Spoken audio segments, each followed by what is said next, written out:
سنا۔ ماسٹر دانش صاحب نے بھی آپ کے سامنے کچھ عرض کیا۔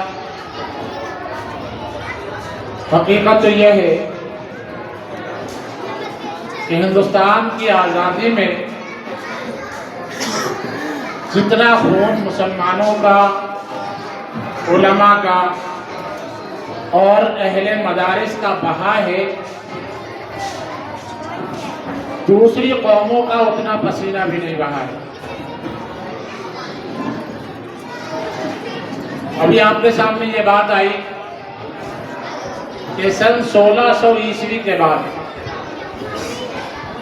جب حضرت اورنگزیب عالمگیر رحمت اللہ علیہ کا انتقال ہو گیا اور معظم شاہ بھی دنیا سے چلے گئے، تو ہندوستان کی جو صوبائی سلطنتیں تھیں،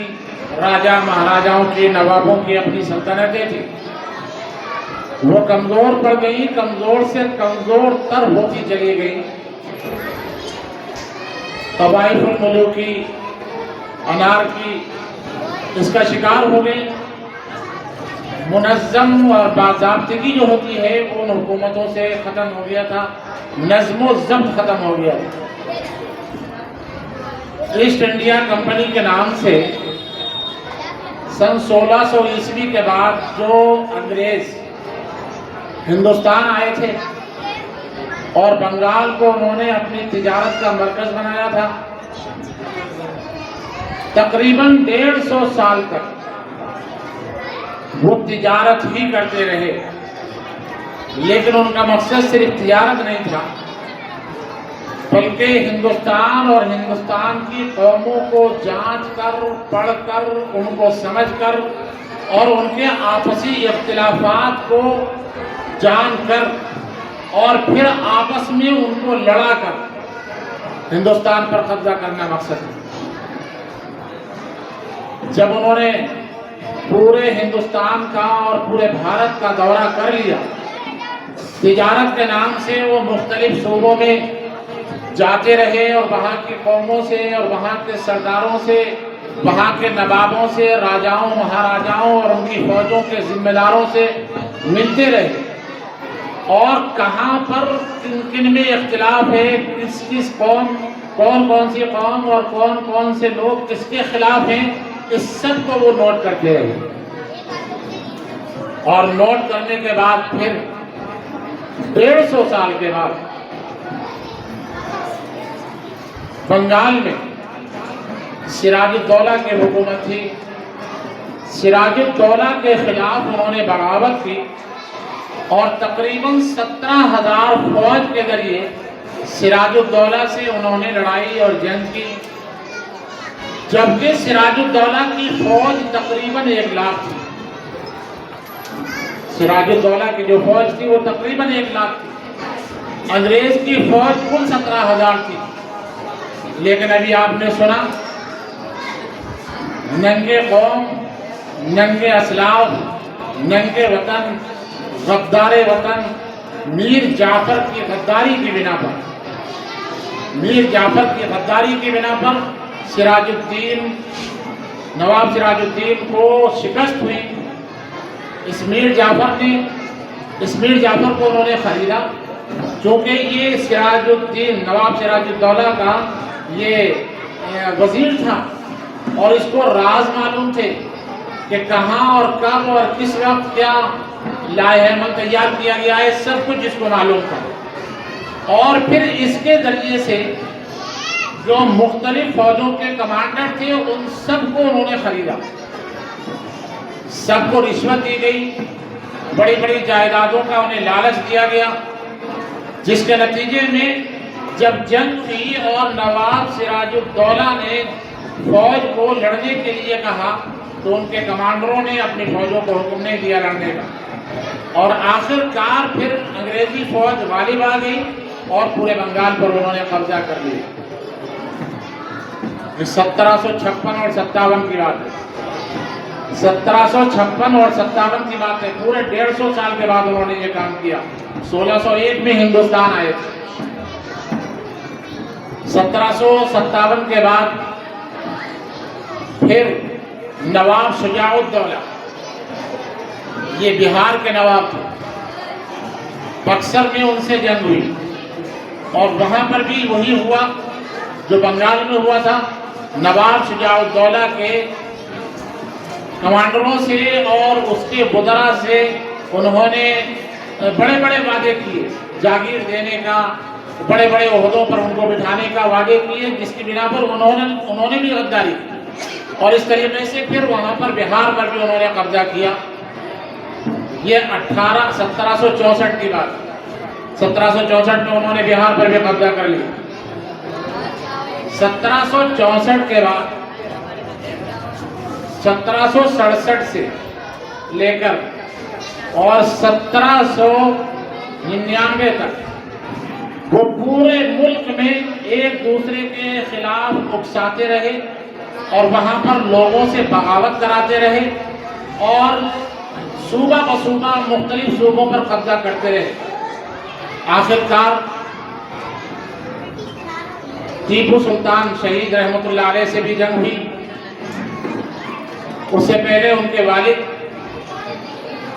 ان سے جنگ ہوئی، اس میں شکست بھی انہوں نے کھائی تھی انگریزوں نے،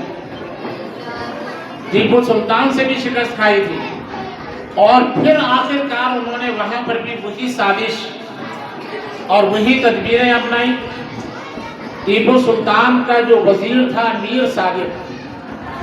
اس کو انہوں نے خریدا۔ میر صادق نے غداری کی، ٹیپو سلطان کے راز ان کو بتائے، اور ٹیپو سلطان کے جو جنرل تھے ان کو بھی انہوں نے مختلف جاگیر دینے اور بڑے عہدوں پر بٹھانے کا وعدہ کیا، اور اس طریقے سے میر صادق کی غداری کی بنا پر ٹیپو سلطان شہید ہوئے 1799۔ اس کے بعد 1803 میں بنگال میں کسانوں کی ایک بغاوت عامہ ہوئی، عام بغاوت ہوئی۔ 1806 میں وہ بغاوت مزید آگے بڑھی اور اس طریقے سے ملک کے مختلف حصوں میں مختلف جنگیں لڑی جاتی رہی، کبھی بنگال میں، کبھی بہار میں، کبھی دکن میں اور کبھی اودھ میں۔ ہوتے ہوتے حضرت سید احمد شہید اور اسماعیل شہید رحمہم اللہ نے ایک تحریک چلائی۔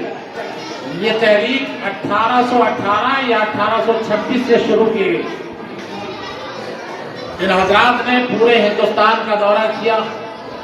شمال سے لے کے جنوب تک اور مشرق سے لے کے مغرب تک دورہ کیا۔ اصلاح اور تربیت کے نام سے دورہ کیا گیا کہ یہ نیک ہیں، بزرگ صفت انسان ہیں، اللہ والے ہیں، لوگوں کے درمیان میں اصلاحی پروگرام کرتے ہیں، نیک تربیتی پروگرام ہوتا ہے۔ اس ترتیب کے ساتھ انہوں نے پورا دورہ کیا، لیکن جو ان کے مخصوص لوگ تھے ان کو تنظیمی طور پر اپنے ساتھ جوڑتے رہے، منظم طریقے سے ان کو اپنے ساتھ جوڑتے رہے، اور انہوں نے پھر صوبہ سرحد کو اپنا مرکز بنایا کہ وہاں پر رہ کر انگریزوں سے جنگ کی جائے۔ صوبہ سرحد کو اس لیے مقرر کیا تھا کہ پنجاب کا جو راجہ تھا وہ انگریزوں کا ہمنوا تھا، انگریزوں کا وفادار تھا، لیکن پھر بعد میں جب یہ محسوس ہوا کہ پنجاب کو اپنائے بغیر سرحد سے اگر انگریزوں سے لڑا جائے گا تو پھر پوری کامیابی نہیں مل سکے گی، پنجاب کے راجہ سے انہوں نے بات کی اور یہ کہا کہ ہمیں سلطنت نہیں چاہیے، ہمیں حکومت نہیں چاہیے، حکومت ہم آپ کو دیں گے لیکن تم ہمارے ہمنوا بن جاؤ اور ہمارے ساتھ رہ کر انگریزوں کے خلاف جنگ لڑو۔ لیکن اس نے اپنی ہمنوائی کو ختم نہیں کیا، انگریزوں کے ساتھ اپنی وفاداری کو ختم نہیں کیا، تو سید احمد شہید اور اسماعیل شہید اور ان کے جو رفقائے کار تھے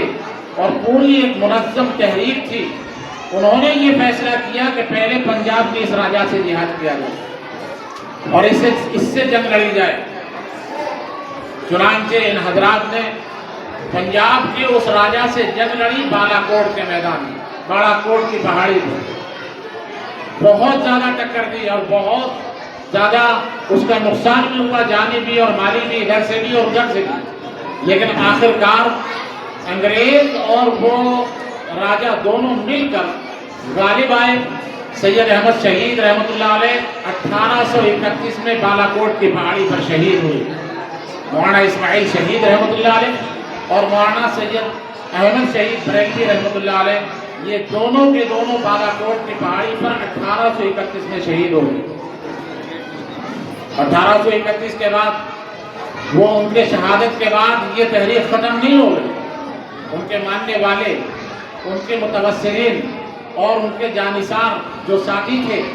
انہوں نے مختلف میدانوں میں الگ الگ ہٹ کر، وہاں سے الگ ہٹ کر اس تحریک کو جاری رکھا اور اسی تحریک کو آگے بڑھاتے بڑھاتے پھر 1870